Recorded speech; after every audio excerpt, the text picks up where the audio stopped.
Hello friends, எல்லோருக்கும் வணக்கம். Welcome to எங்கின் வசூ சேனல். இந்த வீடியோவில் வந்து மண்டே மார்க்கெட் அப்டேட்ஸ் எப்படி இருக்கும் அதை வந்து டிஸ்கஸ் பண்ணுவோம். என்னென்ன ஸ்டாக்ஸ்லாம் ஃபோக்கஸில் இருக்கும்னு டிஸ்கஸ் பண்ணுவோம். ஸோ நீங்கள் கமெண்ட்ஸ்லேயும் நிறைய டவுட்ஸ் கேட்டிருக்கீங்க. ஸோ ஃபஸ்ட்டு ஒருத்தர் கேட்டிருந்தாரு, ப்ரோ அந்த ஐடிசி இப்போ வாங்கலாமா, ஐடிசி நியூவாக வாங்கலாமா அப்படின்னு சொல்லி 2 பேர் கேட்டிருந்தீங்க. ஐடிசி இப்போ வாங்கலாமான்னா, ஐடிசி என்னோட கருத்து அது மற்ற எஃப்எம்சிஜி செக்டார் ஸ்டாக்ஸை கம்பேர் பண்ணும்போது ஐடிசி வந்து பார்த்தீங்கன்னா ஒரு சீப் லெவலில் தான் இருக்குது. அதர் எஃப்எம்சிஜி ஸ்டாக்ஸை கம்பேர் பண்ணும்போது ஐடிசியோட வேல்யூ சீப்பாக தான் இருக்குது. பட் ரிசல்ட்ஸ் வர இருக்குது, ஐடிசியோட ரிசல்ட்ஸ் வர இருக்குது, எல்லா எஃப்எம்சிஜி கம்பெனிஸோட ரிசல்ட்ஸுமே வரும். அதில் ஏதாவது ஒரு சின்ன ட்ராப்னஸ் நடக்குது அப்படின்னா மேபி ஸ்டாக் ப்ரைஸ் டவுன் போகலாம். அதனால வந்து கொஞ்சம் ரிசல்ட்ஸுக்கு அப்புறம் ஃபோக்கஸ் பண்ணுறது பெட்டருங்கிறது என்னோட கருத்து. பட் ஒரு ஆப்பர்ச்சுனிட்டி ஜோனில் தான் இருக்குது. என்னதான் இருந்தாலும் ரிசல்ட்ஸுக்கு அப்புறம் ஃபோக்கஸ் பண்ணலாங்கிறது என்னோட ஒப்பீனியன். ஆல்ரெடி நம்ம கன்சிடர் பண்ணியிருப்போம். இன்னும் வந்து ஒரு 10 to 15 டேஸில் ரிசல்ட்ஸ் வந்துடும். அது வரைக்கும் வெயிட் பண்ணிவிட்டு ஃப்ரெஷ் என்ட்ரி எடுக்குது பெட்டருங்கிறது என்னோட கருத்து. இது ஐடிசியை பொறுத்த வரைக்கும் அப்டேட்டு. நெக்ஸ்ட் கொச்சின் ஷிப்யார்ட் 1450 ரூபாவில் ட்ரேட் ஆகிட்டு இருக்குது. ஸோ இதோட வேல்யூஷன் பி ரேஷியோ 4:7 மேலே இருக்குது. ஸோ இந்த ஸ்டாக் வந்து பார்த்தீங்கன்னா இப்போ 1450 ரூபாவில் இருக்குன்னா எனக்கு தெரிஞ்ச அட்லீஸ்ட் ஒரு 1000 கீழே வரும்போது தான் அந்த ஸ்டாக்கில் ஆப்பர்ச்சுனிட்டி எக்ஸ்பெக்ட் பண்ண முடியும். ஸ்டில் இது வந்து ஆப்பர்ச்சுனிட்டி இப்போ என்ன வரல கொச்சின் ஷிப்யார்டில். நானும் எக்ஸ்பெக்ட் பண்ணிட்டு தான் இருக்கிறேன். Cochin shipyard, Mazagon dock builders, இதில் ஏதாவது ஒரு நல்ல கம்பெனியில் உள்ள போயிடலான்னு பார்த்தா எல்லாமே வேல்யூஷன் ரொம்பவே ஜாஸ்தியாக இருக்குது. அதனால கொச்சின் ஷிப்யார்டில் இப்போதே வெயிட் பண்ணி தான் ஆகணும். ஆப்பர்ச்சுனிட்டி இன்னும் வரல கொச்சின் ஷிப்யார்டில். நெக்ஸ்ட் ஒருத்தர் கமெண்ட்ல கேட்டிருக்காரு, நான் நினைக்கிறேன் இந்த பெரிய கம்பெனி எல்லாம் மியூச்சுவல் ஃபண்ட் மேனேஜ்மெண்ட்டை வளர்ச்சி போட்டு ஷேரை வாங்கிக்கிறாங்களா அப்படின்னு சொல்லி டவுட்டாக கேட்டிருக்காரு. ஆனால் அப்படி இருக்கிற வாய்ப்புகள் குறவு தான். ஏன்னா மியூச்சுவல் ஃபண்ட்ஸ் வந்து பார்த்தீங்கன்னா பெரிய கம்பெனிஸை மட்டும் வாங்கலை. Example small cap companies, mid cap stocks அதில் கூட வாங்கியிருக்கிறாங்க. ரிலையன்ஸ் பவர்லாம் ஃப்ரெஷ் என்ட்ரி எடுத்திருக்கிறாங்க. ஆனால் வந்து அவங்க பெரிய கம்பெனியில் மட்டும் தான் உள்ள ஃபோக்கஸ் பண்ணுறாங்களா அப்படின்னா கிடையாது.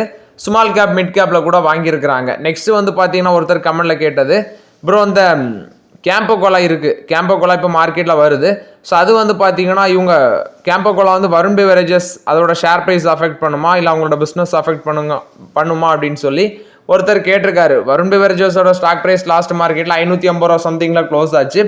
பட் எனக்கு தெரிஞ்சு வருண் பெவரேஜஸுக்கு டஃப்னஸ் கொடுக்க அளவுக்கு கேம்போ கோலா எஃபெக்டிவாக இருப்பாங்களாங்கிறது $1 மில்லியன் கொஸ்டின் தான். அதை நம்ம வெயிட் பண்ணி தான் பார்க்கணும். கேம்போ கோலா இப்போ தான் வந்து பார்த்தீங்கன்னா நிறைய பாட்லிங் பிளான்ட் வந்து போடுறாங்க. ரீசெண்டாட்டு பீகாரில் வந்து ஒரு 1000 கோடியெலாம் பிளான் போட இருக்கிறோன்னு சொல்கிறாங்க. அடுத்தது அஸ்ஸாமில் ஒரு பிளான் போட்டிருக்காங்க. ஸோ இது மாதிரி அவங்க இப்போ தான் படிப்படியாக வளர்ந்துட்டு வராங்க. பட் உடனே வருண் பெவரேஜஸுக்கு டஃப் கொடுப்பாங்களாங்கிறது டவுட் தான். வெயிட் பண்ணி பார்க்கலாம். இந்த சம்மரில் அவங்களோட பிஸ்னஸ் எப்படி வளர்ந்துருக்கு, அதாவது மே முடிஞ்சு ஜூன் வரும்போது கேம்பகோலோட பிஸ்னஸ் எவ்வளோ மக்கள்கிட்ட வரவேற்பு இருக்குங்கிறது தெரிஞ்சிடும். வெயிட் பண்ணி பார்க்கலாம். ஆனால் வருண் பெவரேஜஸில் இப்போ ஃப்ரெஷ் என்ட்ரி எடுக்கலாமானாலும் அதுவும் டவுட் தான். ஏன்னா வருண் பெவரேஜஸும் வேல்யூஷன் ரொம்பவே ஜாஸ்தியாக தான் இருக்குது. முன்னாடி நம்ம கன்சிடர் பண்ணவங்களுக்கு ஓகே, பட் இப்போ வந்து வருண் பெவரேஜஸ்லேயும் சான்சஸ் ரொம்பவே கம்மியாக தான் இருக்குது. நெக்ஸ்ட் ஒரு நண்பர் கேட்டிருக்காரு, இந்த முத்தூட் மைக்ரோஃபின் அதில் வந்து வாங்கலாமா அப்படின்னு சொல்லி கேட்டிருக்காரு. அது ஒரு 2000 கோடி வேல்யூ உள்ள கம்பெனியாக தான் இருக்குது. ஸோ இதை நான் செக் பண்ணிவிட்டு அப்டேட் பண்ணுறேன். நான் வந்து முத்தூட் ஃபினான்ஸ்ன்னு நினச்சிட்டேன். முத்தூட் ஃபினான்ஸில் ஆல்ரெடி நம்ம கன்சிடர் பண்ணியிருக்கிறோம். 1300 ரூபாய்க்கு வாங்கினா இப்போ 2000 ரூபாய்க்கு மேலே இருக்குது. பட் இது வந்து நான் ட்ராக் பண்ணுறதே இல்லை. இதுக்கும் நான் செக் பண்ணிவிட்டு உங்களுக்கு அப்டேட் பண்ணுறேன். நெக்ஸ்ட் வந்து பார்த்தீங்கன்னா government stock NTPC, Bharat electronics, RECL, Ircon இதெல்லாமே வாங்கலாமான்னு கேட்டிருக்கீங்க. இல்லை என்டிபிசி இருக்குது, பாரத் எலக்ட்ரானிக்ஸ் இருக்குது, ஆர்இசிஎல்லா ஆர்இசியான்னு தெரில. ஸோ இந்த 3 ஸ்டாக் இருக்குது. ஆர்இசி இருக்குது, என்டிபிசி இருக்குது, பாரத் எலக்ட்ரானிக்ஸ் இருக்குது, இர்கான் இன்டர்நேஷனல் மட்டும் கிடையாது. என்டிபிசி வந்து பார்த்தீங்கன்னா பவர் செக்டரில் நல்லா பண்ணுவாங்க அப்படின்னு சொல்லி வாங்கியிருக்கிறேன். அதுவும் நல்ல பெர்ஃபார்மன்ஸ் கொடுக்குது. அதே மாதிரி பாரத் எலக்ட்ரானிக்ஸும் டிஃபென்ஸ் செக்டரை ஃபோக்கஸ் பண்ணி வாங்கினேன். ஓரளவு நல்ல பெர்ஃபார்மன்ஸ் இருக்குது. ஆர்இசியும் பெட்டராக தான் இருந்துச்சு, ஒரு நல்ல ரிட்டர்ன்ஸ் போச்சு. இப்போ கொஞ்சம் டவுன் ட்ரெண்டில் கிடக்குது.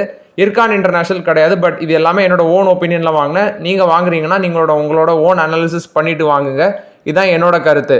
நெக்ஸ்ட் பார்த்தீங்கன்னா ஒருத்தர் இந்த Indian Overseas bank I think peak லெவலில் இருக்கும்போது கன்சிடர் பண்ணியிருப்பாருன்னு நினைக்கிறேன். 21K லாஸ் ஆயிருக்கு அவருக்கு. அவர் வந்து என்கிட்ட கேட்காரு என்ன பண்ணுறது ப்ரோ அப்படின்னு சொல்லி. இது இந்தியன் ஓவர்சீஸ் பேங்க்ல 21K லாஸ்னா எனக்கு தெரிஞ்சு 50 ரூபா 60 ரூபா இருக்கும்போது வாங்கியிருப்பாருன்னு நினைக்கிறேன். நான்லாம் அது 24 ரூபாய்க்கு வாங்கினேன். 75 ரூபா வரைக்கும் போச்சு. இப்போ டவுன் ட்ரெண்டில் இருக்குது. ஸோ அது வெயிட் பண்ணி தான் ஆகணும். 21K லாஸ்னால் அதிலலாம் எக்ஸிட் பண்ண முடியாது. நல்ல பேங்க் தான், வெயிட் பண்ணுங்கள். நீங்கள் எவ்வளோ ரேஞ்ச் கன்சிடர் பண்ணீங்களோ கண்டிப்பாக அதை டச் பண்ண சான்சஸ் இருக்குது. அதனால் இப்போதைக்கு அவசரப்பட்டு எக்ஸிட் பண்ணிடாதீங்க. நெக்ஸ்ட் பார்த்தீங்கன்னா ஒருத்தர் கேட்டிருந்தாரு, ப்ரோ நான் நிறைய வாட்டி சொல்லியிருக்கிறேன் நீங்கள் அந்த மார்சன் ஃபார்மாவும் கொஸ்க் ஆப்ரேஷனும் டிஸ்கஸ் பண்ணலன்னு சொல்லி. கொஸ்க் ஆப்ரேஷனும் 3 நாள் நான் டிஸ்கஸ் பண்ணியிருக்கிறேன். போன வாரம் உள்ள வீடியோலாம் எடுத்து பாருங்கள். அதாவது தம்ப்நெயில் இப்படி வச்சிருப்பேன், ஒரு ஷேர் இருந்துச்சுன்னா உங்களுக்கு அது 3 ஷேராக மாறும். கொஸ்க் ஆப்ரேஷன் தான் அவங்களோட பிஸ்னஸை 3 இதாக டிமர்ஜ் பண்ண போகிறாங்க.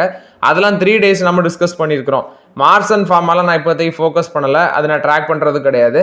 கொஸ்க் ஆப்ரேஷன் வந்து டிஸ்கஸ் பண்ணிட்டு தான் இருக்கிறோம். பட் இப்போ ஆப்பர்ச்சுனிட்டியானா எனக்கு இருந்த மாதிரி தெரியல. நீங்கள் கன்சிடர் பண்ணிக்கோங்க. பட் கொஸ் கார்பரேஷன் 3 வயசாட்டம் அவங்களோட பிஸ்னஸை டிமர்ஜ் பண்ணுறாங்க. அது எப்படி டேக் ஆஃப் ஆகுதுன்னு பார்த்துட்டு தான் ரெண்டாவது அதில் டிஸ்கஸ் பண்ண முடியும். நெக்ஸ்ட் பார்த்தீங்கன்னா அடுத்த வாரம் ரிசல்ட்ஸ் முக்கியமான கம்பெனிஸ் இருக்குது. HL டெக்னாலஜிஸ் இருக்குது, ஆக்சிஸ் பேங்க் இருக்குது, ஹிந்துஸ்தான் யூனிலிவர் இருக்குது, அடுத்தது மாருதி சுசுகி இருக்குது. இதில் ஒன்று ஆட்டோமோட்டிவ், ஒன்று பேங்க், இன்னொன்று ஐடி, இன்னொன்று வந்து பார்த்தீங்கன்னா FMCG. முக்கியமான கம்பெனிஸோட ரிசல்ட்ஸ் எல்லாமே நெக்ஸ்ட் வீக் வர இருக்குது. நெக்ஸ்ட் அடுத்த வாரத்தில் நாளைக்கு மார்க்கெட்டில் ஃபோக்கஸில் இருக்கிற ஸ்டாக்கு, ஏப்ரல் 21 மார்க்கெட்டில் ஃபோக்கஸில் இருக்கிற stock first Jio financial service. இவங்களோட ரிசல்ட்ஸ் வந்துருந்துச்சு. மேபி இதுவும் நாளைக்கு மார்க்கெட்டில் ஃபோக்கஸில் இருக்க சான்சஸ் இருக்குது. நெட் ப்ராஃபிட் ஒரு ஃப்ளாட்டாக இன்க்ரீஸ் ஆயிருந்துச்சு, ரெவன்யூ ஒரு 18% இன்க்ரீஸ் ஆயிருந்துச்சு. இன்ஃபோஸோட ரிசல்ட்ஸ் வந்துருந்துச்சு, அவங்களோட ரெவன்யூ கைடன்ஸ் வந்து குறைச்சி சொல்லியிருந்தாங்க.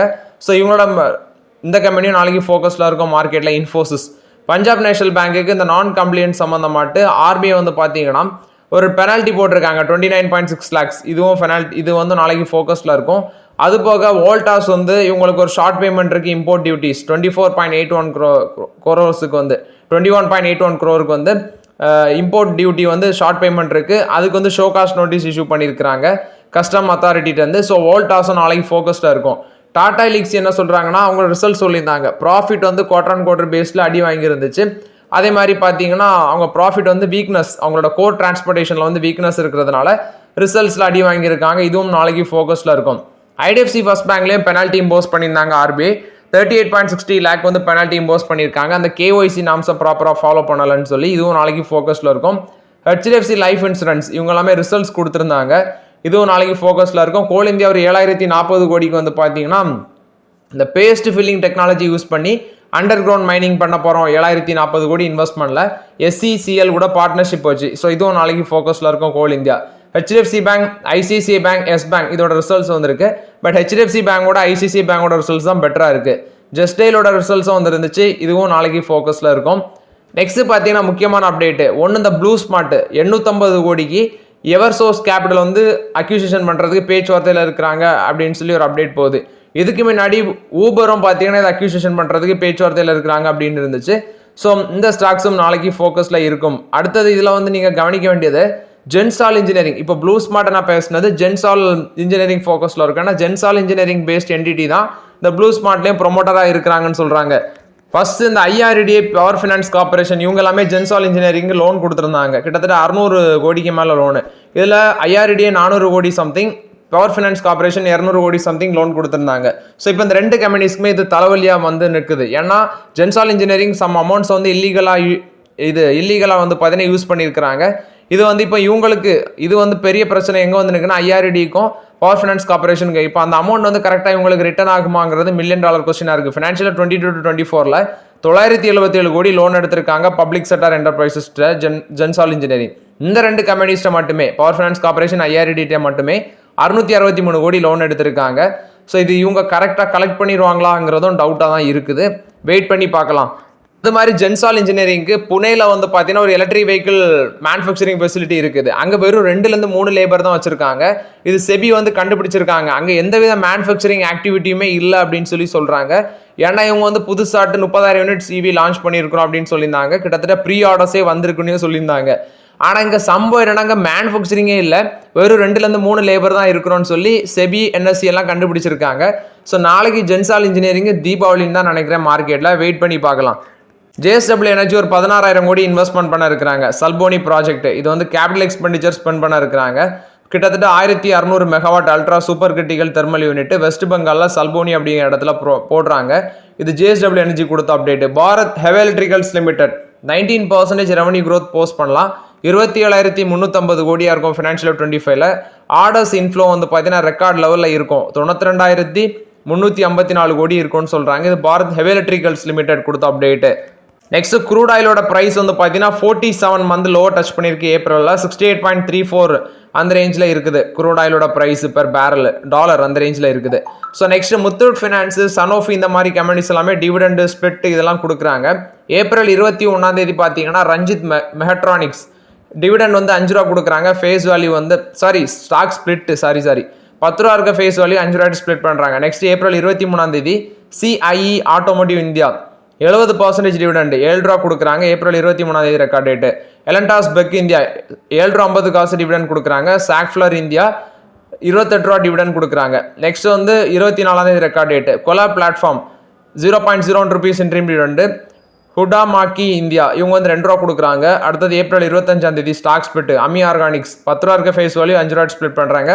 முத்தூட் ஃபினான்ஸும் வந்து பார்த்தீங்கன்னா 21 போர்ட் மீட்டிங் இருக்குது. அவங்க டிவிடன் அனௌன்ஸ் பண்ணுவாங்க. 25 ரெக்கார்ட் டேட்டு. சனோஃபி 117 ரூபா டிவிடன் கொடுக்குறாங்க ஃபைனல் டிவிடெண்டு. ஸோ இதுக்கான ரெக்கார்ட் டேட்டும் பார்த்தீங்கன்னா ஏப்ரல் 25 சொல்கிறாங்க. ஸோ இது எல்லாமே நெக்ஸ்ட் வீக் டிவிடெண்டுக்கான ரெக்கார்ட் டேட் வரும் ஸ்டாக்ஸு. நெக்ஸ்ட் இன்வெஸ்டர்ஸ் நாளைக்கு மார்க்கெட்டில் ஃபோக்கஸ் பண்ணுறது first Infosys, HDFC bank, ICICI bank இந்த மாதிரி முக்கியமான கம்பெனிஸோட ரிசல்ட்ஸ்லாம் வந்திருக்கு. மேபி இதில் ஏதாவது ட்ராப் அவுட் ஆகுதுன்னா அது கண்டிப்பாக மார்க்கெட்டில் இம்பாக்ட் ஆகும். ஒன்று. நெக்ஸ்ட் எஃப்ஐஎஸோட இன்ஃப்ளோ 14,670 கோடியாக இருக்குது நெட் இன்ஃப்ளோ. ஏப்ரல் 17 வரைக்கும் பார்க்கும்போது எஃப்ஐஎஸ் வந்து பணத்தை இவ்வளோ உள்ளே போட்டிருக்காங்க ஏப்ரலில். நெக்ஸ்ட் டாலர் ஒரு சாஃப்ட் பொசிஷனில் தான் இருக்குது. அது போக வந்து பார்த்தீங்கன்னா இவங்க க்ரூட் ஆயிலோட ப்ரைஸ் வந்து 47 மந்த் லோ டச் பண்ணிடுச்சு. நெக்ஸ்ட் பிஎஸ்சி சென்செக்ஸ் 3,395 பாயிண்ட்ஸ் மேலே போயிருக்கு 4.51%. நிஃப்டி 1,023 பாயிண்ட்ஸ் 4.48% மேலே போயிருக்குது. ஸோ ஓவர்லாட் இது வந்து பார்த்தீங்கன்னா மார்க்கெட்டில் நீங்கள் நாளைக்கு இதெல்லாமே கவனிக்க வேண்டி இருக்குது. ஸோ ஓகே ஃப்ரெண்ட்ஸ், இந்த வீடியோ உங்களுக்கு பயனுள்ளதாக இருக்கும்னு நினைக்கிறேன். இந்த வீடியோ பயனுள்ளதாக இருந்துச்சுன்னா லைக் பண்ணுங்கள், சப்ஸ்கிரைப் பண்ணுங்கள், கமெண்ட் பண்ணுங்கள். Okay friends, thank you.